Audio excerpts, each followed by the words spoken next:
দর্শক আসসালামু আলাইকুম, স্বাগত জানাচ্ছি আমার কথা শুনবার জন্য। আলোচনা করব তার আগে চলুন ছোট্ট একটি খবর আমি একটু পড়ে আসি কালের কণ্ঠে। খবরটি হচ্ছে, জুলাই আগস্ট গণ অভ্যুত্থানে শহীদ হওয়া ব্যক্তিদের মধ্যে 142 জনকে নিজের নেতাকর্মী দাবি করে একটি তালিকা প্রকাশ করেছে জাতীয়তাবাদী ছাত্রদল।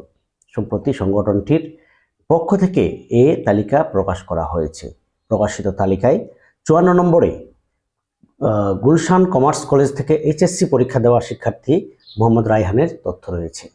সেখানে ছাত্র এবং পারিবারিকভাবে বিএনপির সঙ্গে সম্পৃক্ত বলে পরিচয় দেওয়া হয়েছে এই শিক্ষার্থীর। এবার একটু আলোচনায় আসা যাক। আন্দোলন দখল করে নিয়েছে জুলাই আগস্ট আন্দোলন, পুরো কৃতিত্ব ছাত্রদলের। আমরা এটা শুনেছি বিএনপি নেতাদের কাছ থেকে, ছাত্রদলের কাছ থেকে। তাদের নেতাকর্মীরা বিভিন্ন সময় দাবি করেছেন এই জুলাই আগস্ট গণ অভ্যুত্থানে, গণ আন্দোলনে, ছাত্র আন্দোলনে মাস্টারমাইন্ড হচ্ছেন বিএনপি এবং ছাত্রদল। আসল মাস্টারমাইন্ড কারা, আসলেই এই আন্দোলনের পিছনের হর্তাকর্তা কারা ছিল, পিছনের গুরু কারা ছিল, তাদেরকে জাতি কিন্তু ঠিকই চিনে। তো যারা মূলত এই আন্দোলনের মাস্টারমাইন্ড, তারা কখনোই এই আন্দোলনের মাস্টারমাইন্ড হিসেবে নিজেদেরকে কখনো দাবি করেনি, দাবি করতে চায়ও না। তারা সবসময় বলে আসছে, দাবি করে আসছে যে এই আন্দোলনের সফল মাস্টারমাইন্ড, অন্যতম মাস্টারমাইন্ড সব বাংলাদেশি এবং বাংলাদেশের নাগরিক, জনসাধারণ, ছাত্র সমাজ, যুব সমাজ এবং দৈনিক হাজিরা ভিত্তিতে যারা কাজ করে তারা থেকে শুরু করে রিক্সাওয়ালা, চায়ের দোকানদার, বিভিন্ন চাকরিজীবী, মানে প্রতিটা সেক্টরের বাংলাদেশের সাধারণ জনগণ, তারাই হচ্ছে এই আন্দোলনের মাস্টারমাইন্ড। কিন্তু ছাত্রদল দাবি করে আসছে এই ছাত্রদল, এই আন্দোলনের মাস্টারমাইন্ড হচ্ছে ছাত্রদল। এতদিন আমরা দেখে আসছি যে এই আন্দোলনটা ছাত্রদলেরই একটা আন্দোলন ছিল, এটা শুনে আসছি। এই আন্দোলনের একক কৃতিত্ব ধারণ করেছে ছাত্রদল এবং বিএনপি। কিন্তু এবার দেখা গেল যে শহীদ হওয়া ব্যক্তিকেও ছিনিয়ে নিয়েছে এই ছাত্রদল। তাদের যে একটি তালিকা প্রকাশ করা হয়েছে, শহীদদের তালিকা, সেখানে টোটাল 142 জনকে নিজেদের কর্মী হিসেবে দাবি করেছে এবং 54 নম্বরে যে তালিকায় 54 নম্বরে যার স্থান, তিনি হচ্ছেন মোহাম্মদ রায়হান। তিনি গুলশান কলেজ থেকে এইচএসসি পরীক্ষা দিয়েছিলেন, তাকে নিজের কর্মী হিসেবে দাবি করা হয়েছে এবং বলা হচ্ছে যে তার পারিবারিকভাবে সে বিএনপির ছাত্রদলের কর্মী। কিন্তু তার বাবা কি বলছে, একটু তার বাবার বক্তব্যটা আমরা একটু শুনে আসি, তাহলে বিষয়টা ক্লিয়ার হয়ে যাবে। রায়হানের বাবা তোফাজ্জল হোসেন বলেন, আমার ছেলে কখনোই ছাত্রদলের রাজনীতি করেনি, সে ঢাকায় ছাত্র শিবিরের মেসে থাকতো। এটা তার বাবা বলেছে। তার চাচা কি বলেছে, রায়হানের চাচা মোফাজ্জল হোসেন রাসেল সাংবাদিকদের বলেন, ভাতিজা কখনোই ছাত্রদলের রাজনীতির সাথে সম্পৃক্ত ছিল না। এ বিষয়ে ছাত্র শিবির কি বলছে একটু শুনে আসি।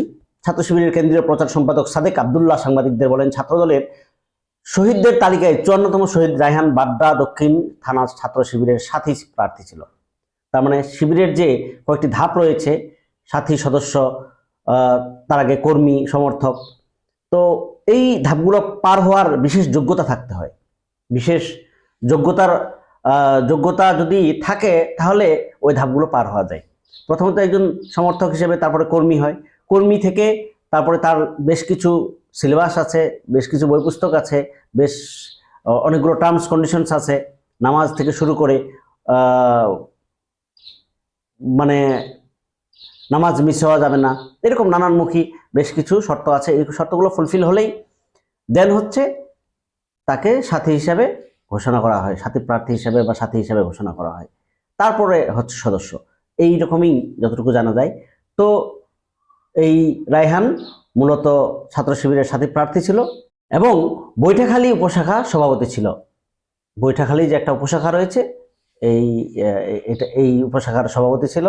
এই শিবিরের প্রচার সম্পাদক বলেন, ছাত্র শিবিরের প্রচার সম্পাদক বলেন, আমরা শহীদের তালিকা নিয়ে রাজনীতি করতে চাই না। জুলাই গণ অভ্যুত্থানের সকল শহীদকে আমরা সমানভাবে দেখি। খুবই ভালো কথা। সকল শহীদ দেশের ও আমাদের শহীদ হিসেবে মনে করি। তো ছাত্রদল কি বলছে, ছাত্রদলের একটু আমরা বক্তব্যটা শুনে আসি। ছাত্রদলের সাধারণ সম্পাদক নাসিরউদ্দিন নাসির খুবই শিবির বিদ্বেষী। শিবির সম্পর্কে মন গড়া নানান কথাবার্তা তিনি ইদানিং বলে একটা হাইপ তৈরি করেছেন, লাইমলাইটে এসেছেন। ছাত্রদলের সেক্রেটারি, কিন্তু তার জ্ঞান গরিমা দেখে মনে হয় যে শিবির সম্পর্কে আসলে তিনি কিছুই জানেন না।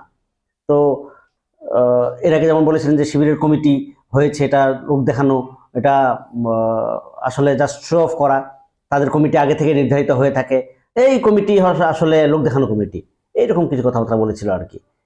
তো এই ছাত্রদলের সাধারণ সম্পাদক নাসিরউদ্দিন নাসির বলেন, বিষয়টি আমাদের নজরে এসেছে, তালিকা নিয়ে আমাদের একটি কমিটি ফের কাজ করছে। এই হচ্ছে ঘটনা। একটা রাজনৈতিক ছাত্রদল, একটা রাজনৈতিক ছাত্র সংগঠনের বেসিক কিছু জিনিস দরকার। সেই জিনিসগুলো যদি আমরা ডেভেলপ না করি, তাহলে ছাত্র সংগঠনগুলো তাদের দায়িত্ব কিন্তু ঠিকভাবে পালন করতে পারবে না। আপনি যদি শিবিরের কথায় বলেন, অনেক পড়াশোনা করতে হয়, অনেক কিছু সম্পর্কে জ্ঞান অর্জন করতে হয়। কোনো জায়গায় তাকে থামানোর সুযোগ নাই। ডিপার্টমেন্টে ক্লাসে তারা ফার্স্ট, টপার। অথচ ছাত্রলীগ বলেন, ছাত্রদল বলেন, দিনের পর দিন, মাসের পর মাস, বছরের পর বছর তার ক্যাম্পাসে থাকবে, আদুভাই হয়ে যাবে এক একজন। কিন্তু পড়াশোনার তো নামগন্ধই নেই। পড়াশোনা ওই ইউনিভার্সিটিতে ভর্তি হওয়ার আগে পড়াশোনাটা হয়, পরে আর আসলে হয় না তাদের দিয়ে। কিন্তু এটা ঠিক না।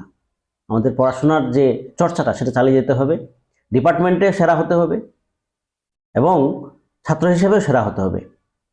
আর এই সেরা ছাত্রটাই যদি ছাত্র রাজনীতি করে, তাহলে বাংলাদেশের রাজনীতিতে তারা গুরুত্বপূর্ণ অবদান রাখবে, জনগণের কল্যাণের কথা চিন্তা করবে সবসময়। কোনো দুই নাম্বারই, কোনো রকম ক্রাইম, এরকম কোনো কাজে তারা জড়িত থাকবে না। দর্শক, আজ পর্যন্ত। আল্লাহ হাফিজ, আসসালামু আলাইকুম।